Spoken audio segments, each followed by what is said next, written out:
Director Aravind Raj இயக்கத்தில் விஜய் பப்பு Anupama KPY Rajavelu நடிப்பில் வெளியாகிருக்க படம் தான் மை டியர் டாலி. இந்த படத்தோட ரிவ்யூ தான் இந்த வீடியோவில் பார்க்க போகிறோம். மாலை முரசு வை பிரசன்ஸ். இது படம் எப்படி இருக்கு? நான் உங்க விஜய் டாமினிக். எனக்கு கல்யாணத்துல துளி கூட இஷ்டம் இல்லை.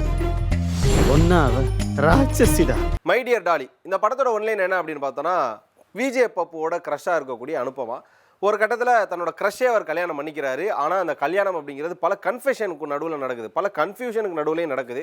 என்னதான் நமக்குள்ளே கல்யாணம் ஆனாலும் 6 மாதம் வரைக்கும் நமக்குள்ளே எதுவுமே கிடையாது அப்படிங்கிற ஒரு டீலோட தான் கல்யாணம் பண்ணுறாங்க. அதுக்கான காரணம் என்ன அப்படின்னு பார்த்தீங்கன்னா, அதுக்கு ஒரு ஃப்ளாஷ்பேக் இருக்குது. அந்த 6 மாதத்தில் அவங்களுக்குள்ள என்ன நடக்குது, அவங்க 2 பேரும் லவ் வருதா இல்லையா, அவங்க 2 பேரும் ஒன்று சேர்ந்தாங்களா இல்லையா, இப்படியாப்பட்ட கதைக்கு எதுக்கு மை டியர் டாலி அப்படிங்கிற ஒரு டைட்டில் வச்சாங்க அப்படிங்கிறத அந்த படத்தோட ஃபுல் ஃப்ளெஜ்டான ஒன்லைன் அப்படின்னு கூட சொல்லலாம். நம்ம கல்யாணம் பண்ணிக்கலாம் கார்த்திக். நம்ம சேர்ந்து வாழ போற இந்த 6 மாசத்துல நம்ம 2 பேருக்குள்ள எந்த ஃபீலிங்ஸும் இருக்கக்கூடாது. படம் ஆரம்பிக்கிற விதம் இப்போ வந்து இந்த படத்தோட டைரக்டரான அரவிந்த் ராஜ் வந்து சாலின் ஸ்டோர்ஸ் உட்பட பல சீரிஸ் பண்ணியிருக்காரு யூடியூப்ல. கிட்டத்தட்ட பார்த்தீங்கன்னா அதே மாதிரியான ஒரு தொடக்கம் ஆரம்பிக்குது. அதுக்கப்புறம் பார்த்தீங்கன்னா பப்பு, அதுக்கப்புறம் இன்னொரு பக்கம் பார்த்தீங்கன்னா அனுப்பமா, கேபிஒய் ராஜவேலு, இவங்களுக்கான அந்த ரோல்ஸாக இருக்கட்டும், இந்த ஆஃபீஸில் நடக்கக்கூடிய விஷயங்களாக இருக்கட்டும், இது பின்னாடி இருக்கக்கூடிய பிஜிஎம்ஸாக இருக்கட்டும், இதெல்லாம் வந்து படத்தை கொஞ்சம் யூடியூப் வீடியோ மாதிரியே மூவ் பண்ணி எடுத்துகிட்டு போயிட்டு இருக்கு. கொஞ்சம் கொஞ்சமாக பார்த்தீங்கன்னா படம் அந்த ரேஞ்சுக்கு வர ஆரம்பிக்குது.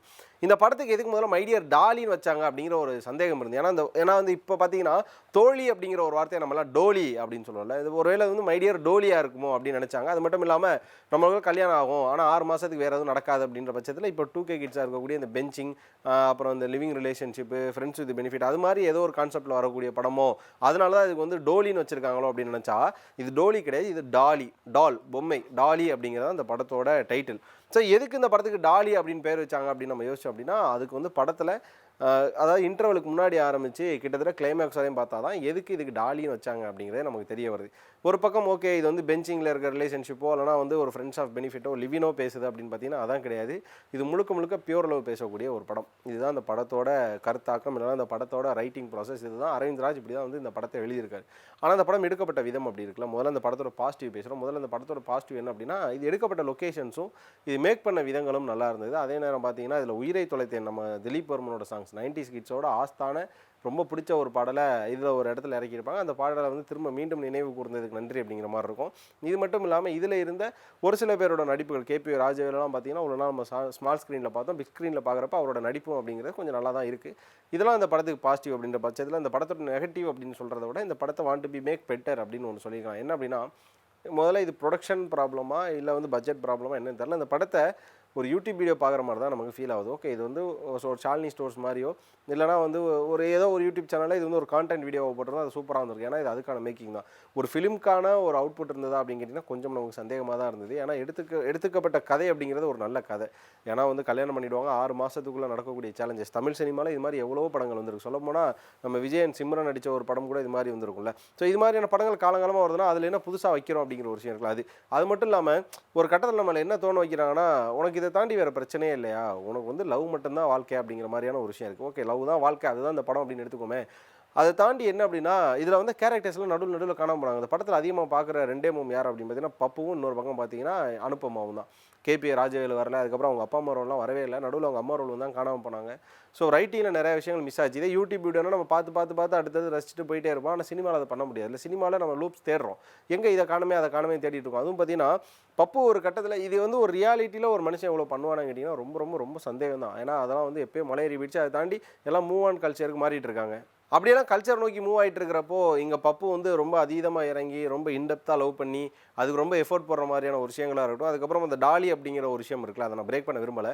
ஸோ அந்த டாலி அப்படிங்கிற ஒரு விஷயத்துக்காக அந்த ஹீரோயின் போகிற எஃபர்ட்ஸாக இருக்கட்டும், அதுக்கப்புறம் அந்த டால் அப்படிங்கிறது எங்கேருந்து வருது அப்படிங்கிற மாதிரியான விஷயங்களாக இருக்கட்டும், இதெல்லாம் இன்னும் கொஞ்சம் மெச்சூர்ட் மேக்கிங் வேணுமோ, இல்லைனா இன்னும் கொஞ்சம் மெச்சூர்டாக இருந்திருக்கலாமோ, ஆடியன்ஸுக்கு கொடுக்குற மாதிரியான ஒரு விஷயம் இருக்குல்ல, அதுதான் வந்து நமக்கு ரொம்ப இடிச்சது. ஆனால் அந்த படத்தில் ஒரு ப்ளஸ் நான் சொல்ல மறந்துட்டேன். என்ன அப்படின்னு பார்த்தீங்கன்னா, ரொம்ப லெஸ்ஸாக ஒரு வீட்டுக்குள்ளே வச்சு முடிச்சிட்டாங்க, அதிகப்படியான கேஸ்ட் அண்ட் க்ரூ காட்டாமல் ஒரு வீட்டுக்குள்ளே வச்சு முடிச்சிட்டாங்க அப்படின்னு சொல்லலாம். அதுவும் ப்ளஸ்லேயே ஆட் பண்ணிக்கலாம். அதே நேரம் இன்னொரு மைனஸ் என்ன அப்படின்னு பார்த்தீங்கன்னா, உயிரை தொலைத்தே நுண்ணில் தானோ அப்படிங்கிறது. இப்போ இருக்க 2K கிட்ஸ் வேணால் அதை பார்த்து என்ஜாய் பண்ணலாம். ஆனால் 90s கிட்ஸ் எப்பயுமே வந்து அந்த ஒரு பாடலும் அந்த ஒரு விஷயம் தான் ஞாபகம் வரும். அது இந்த இடத்துல எங்களுக்கு செட்டே ஆகலை. அப்படிங்கிற பட்சத்தில் இதெல்லாம் நமக்கு ஒரு மாதிரி இருந்ததா, சரி என்னடா அப்படிங்கிற ஒரு விஷயங்கள் தோணி கடைசியாக கிளைமேக்ஸ் வந்துடுச்சு. கிளைமேக்ஸ் வழக்கம் போல் பப்பு ஒரு பக்கம் அழுக, ஹீரோயின் ஒரு பக்கம் அழுக, 90s கிட்லாம் அழுது உருகி அந்த இடத்துல உட்காந்துட்டாங்க. இப்படியா வந்து மை டியர் டாலி படம் முடிஞ்சுது. பப்பு அஸ் அ ஹீரோவாக நிறைய எஃபர்ட்ஸ் போட்டிருக்காரு. ஆனால் பல இடங்களில் வந்து அவர்கிட்ட தனுஷோட ஒரு இன்ஸ்பிரேஷனோ இல்லைனா அவர்கிட்ட இருந்து ஒரு விஷயங்களை பார்த்து ஒரு பண்ணுறாரோ அப்படிங்கிற மாதிரி நிறைய இடங்களில் தனுஷோட ஆட்டிடியூடை நம்ம பார்க்க முடிஞ்சுது, அந்த மேனரிசத்தையும் பார்க்க முடிஞ்சுது. லைக் யாரடி நீ மூவிங்கில் ஆரம்பிச்சு திருச்சிற்றம்பலம்ல ஆரம்பிச்சு எப்படி சொல்கிறது எல்லா படங்களுமே இப்போ லாஸ்ட்டாக வந்து இட்லி கடை வரையுமே தனுஷ்கிட்ட ஒரு தயக்கம் கலந்து ஒரு நடிப்பு இருக்கலாம். இதெல்லாம் வந்து அவர்கிட்ட நல்லா தெரிஞ்சு. இது மட்டும் இல்லாமல் சிவகார்த்திகேயன் வந்து ஒரு காமெடி ஒன்று பண்ணுவார். அது அப்படி அப்படின்னு சொல்லிட்டு ஒரு டைலாக் பேசுகிறப்ப அப்படிலாம் பேசலாம். அது மாதிரியான விஷயங்கள் வந்து பப்பு கிட்ட இருந்தது. ஒரு ரியாலிட்டி ஆஃப் பப்பு என்ன அப்படிங்கிறத நம்ம பார்க்க முடியாத மாதிரியான ஒரு விஷயமா தான் இருந்தது இந்த படம். இந்த வாரம் ரிலீஸ் ஆனதில் 50-50 அப்படின்னு சொல்லலாம். அதான் ஒரு பக்கம் வந்து ட்ரூ லவ்க்கு எவ்வளோலாம் இறங்குவாங்க அப்படிங்கிற பட்சம் இருந்தது. ஆனால் இன்னொரு பக்கம் வந்து மேக்கிங்கில் இன்னும் கொஞ்சம் பெஸ்ட்டாக பண்ணியிருக்கலாம். இன்னும் கொஞ்சம் பெஸ்ட் மேக்கிங்கும் நல்ல ஒரு கேஸ்ட் அண்ட் க்ரூவும் வச்சிருந்தா அந்த படம் வந்து இந்த வாரம் வெளியில் தெரிஞ்சுக்கிறதுக்கான பல வாய்ப்புகள் இருந்திருக்கும்.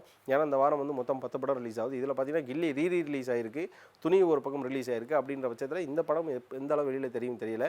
ஸோ உங்களோட வியூவில் மைடியர் டோலி எப்படி இருந்தது அப்படிங்கிறத கண்டிப்பாக கமெண்ட்டில் சொல்லுங்கள். இந்த வீடியோ பிடிச்சிருந்தா லைக் பண்ணுங்கள், ஷேர் பண்ணுங்கள். மறக்காமல் மாலை முரசு வைப்பை சப்ஸ்கிரைப் பண்ணிவிட்டு பக்கத்தில் இருக்க பெல் ஐகானை கிளிக் பண்ணிக்கோங்க.